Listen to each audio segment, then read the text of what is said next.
Qui ne connaît pas la Disc Ring de Ginette New York? Bah, personne. Tout le monde la connaît, tout le monde l'adore, c'est l'iconique de la marque depuis ses débuts.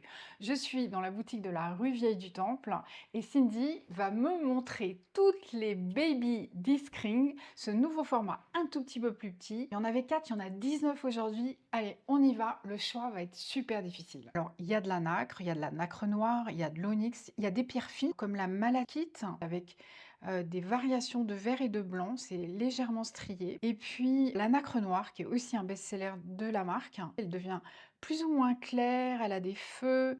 Je trouve ça absolument ravissant.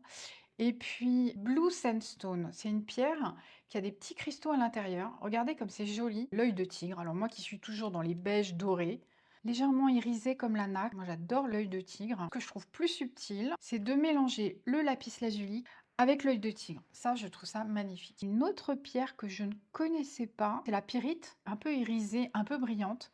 Je trouve ça super joli aussi. Et puis, j'ai vu une pierre que j'ai trouvée ravissante, c'est la chrysocole, qui a beaucoup de nuances. Et alors, pour ceux qui aiment les couleurs plus chaudes, il y a la sandstone en gold. Alors moi qui suis fan de ces tons un peu automnaux, comme ça, entre le beige et le rouille. Et la rhodochrosite, qui est un rose assez subtil. On peut aussi la porter en deux. Regardez, je vous montre. Je trouve hyper réussi. Et un peu plus funky, avec du corail, avec la rhodochrosite. Comme un paysage aussi. C'est ça qui est absolument fabuleux dans les pierres ornementales. C'est que ça raconte une histoire. Si comme moi, vous êtes amoureux de cette bague et que vous ne pouvez pas choisir, je vais vous aider. Vous dites le mot baby disc sous ce réel et vous aurez une super surprise.